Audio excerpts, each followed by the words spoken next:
Buenas tardes a todas y todos, compañeras, compañeros. Un orgullo estar justamente acá. Siempre cuando uno participa de este tipo de actividades tiene fotografía. La veo a Vilma cuando todo lo que fue la experiencia de la sanción de la ley del matrimonio igualitario, todo lo que hubo que trabajar en ese Congreso de la Nación para tener ley de matrimonio igualitario. Y reivindico algunas de las cosas que hicimos, ¿no? Porque en ese momento, cuando no sabíamos cómo iba a salir la votación, nos venían a ofrecer transacciones. Entonces me decían, unión civil sale. Y nosotros decíamos otro camino, ¿no? Si ya abrimos el debate, hay que tratar de cristalizar la discusión en el nivel más alto de igualdad. Y por eso fuimos por la ley de matrimonio igualitario, porque la verdad que las coyunturas no siempre se presentan, ¿no? Una vez, hace un tiempo, leía un reportaje de una diputada francesa que había sido diputada cuando se sancionó en Francia la ley de IVE. Y ella decía que 25 años después, la composición del Parlamento en Francia no daba para sancionar una ley de IVE, pero tampoco les daba para derogarla, aunque la mayoría estaba en contra de esa situación. Cuando nosotros sancionamos ese debate y esa ley, que fue un trabajo transversal, que había muchos proyectos presentados, me acuerdo de los mitos que hubo que ir desmontando, ¿no? El primer mito era, porque era como que los íbamos arrinconando en el debate. Entonces iban cediendo, pero siempre tenían algo. Entonces en algún momento dijeron, bueno, aprobamos, pero no le damos la facultad de adoptar. Y alguien dijo, che, pero pueden adoptar los monoparentales. Entonces, ¿cómo es que no puede una pareja del mismo sexo no puede adoptar cuando los monoparentales sí pueden adoptar? Y así sucesivamente. Yo escribí un libro después, mucho tiempo, que me había ido del Congreso, sobre los distintos debates que me tocó protagonizar cuando fui diputado y presidente del bloque del entonces Frente para la Victoria. Y a cada capítulo le puse un nombre, ¿no? La ley más difícil, la ley más estratégica. Yo quiero decirles de corazón que la ley más bella que me tocó votar fue la ley de matrimonio igualitario.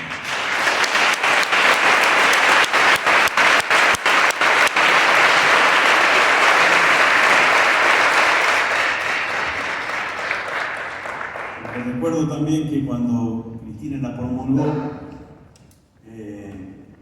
dijo una frase como: vengo a promulgar una ley donde le otorgué derechos a quienes no lo tenían sin quitarles derechos a nadie. Es lo mismo del IVE, ¿no? Otorgamos derechos a quienes lo tenían y no le quitamos derechos absolutamente a nadie. También vale la pena recordar que como a donde llegamos hoy, a estos niveles de leyes que garantizan igualdad, que garantizan una cantidad de derechos, ¿de dónde empezamos? Porque yo me acuerdo que una de las organizaciones señeras de esta, ¿te acordás? La CHA, Comunidad Homosexual Argentina, la Inspección General de Justicia no le daba la personería jurídica durante los 90. ¿Se acuerdan? Sí, no es que la justicia, la Inspección General de Justicia no le daba la personería jurídica, no la reconocía como una organización de la sociedad civil, no la reconocía como una asociación civil. Y esa fue una lucha de todo un colectivo, que encontró en un momento, que no siempre pasa, que el palacio, por decirlo de alguna manera, funcionó en sintonía con la calle. A veces no sucede, si no pregúntenle a los compañeros de Jujuy. El palacio funcionaba en sintonía absolutamente distinta a lo que opinaba la calle. Esa ley fue una de la única ley que aprobó y que votó Néstor Kirchner en su corto paso en el Congreso de la Nación.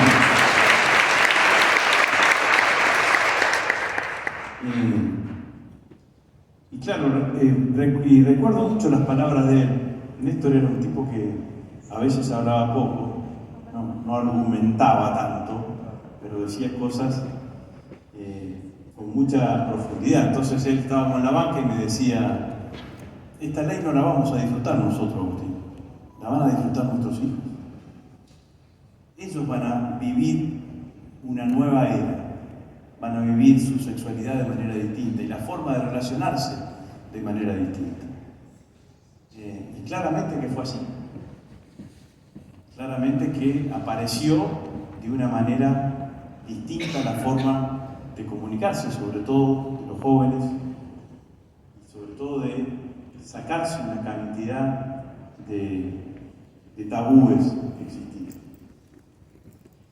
Hubo discursos muy emotivos. Había un diputado Cucovilo, que hizo un discurso y al final del discurso dijo, y dio toda una cantidad de argumentos para votar a favor, y dijo: mi hijo, que es gay, está acá arriba, en la barra.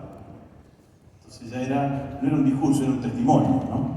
Porque la realidad que tenía la contundencia de todo eso.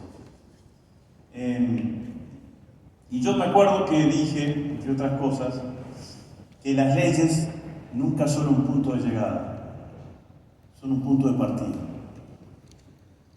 Después había que concretar lo que toda esa ley decía en el conjunto de las realidades sociales y de las conductas de la sociedad. No era que con la ley permitíamos que todo el mundo salga del closet, o que la sociedad permitía eso. No, era una herramienta más. Y obviamente que todo eso nos permitió en el tiempo ir cambiando. Y yo me acuerdo además que al poco tiempo, al año siguiente, votamos la ley de identidad de género y salió por unanimidad. Ya nadie discutía, ya nadie debatía ni ponía en cuestionamiento las mismas cosas que con un fundamentalismo enorme nos cuestionaban en la ley de matrimonio igualitario. Bueno, todo este relato, que no es un relato, que sino es una realidad, es contar lo que pasó en la Argentina, yo le quiero decir, compañeras y compañeros, que hoy está en riesgo. Empezaron primero con el curro de los derechos humanos, para solventar el negacionismo. Porque para ellos y para la derecha, la dictadura no fue la dictadura, fue otro gobierno.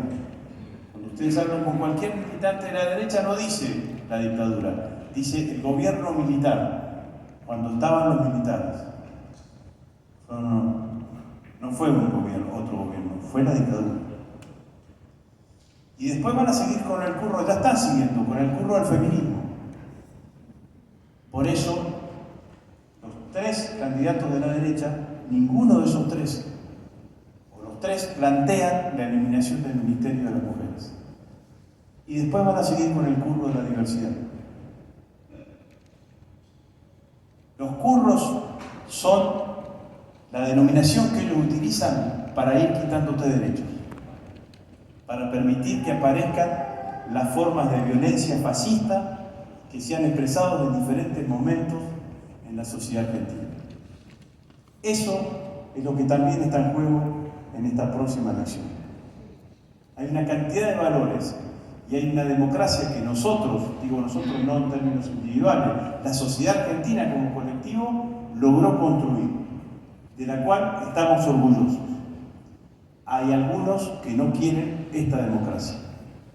Querrán otro tipo que para mí no será una democracia, porque es una democracia que en lugar de ampliar derechos te van a ir quitando paulatinamente, en nombre de no sé qué cosa, en nombre de diferentes miradas, pero van a ir por los derechos. Como decía Bertolt Brecht, ¿no? Primero vinieron por uno, por otros, después vinieron por todos. Entonces yo los quiero convocar en este día a evitar que nos vengan a quitar nuestros derechos, a militar para que no nos quiten nuestros derechos, los derechos de todos los argentinos. Porque podemos ganar o perder, pero lo que no podemos hacer es dejar de luchar. Muchísimas gracias, compañeros.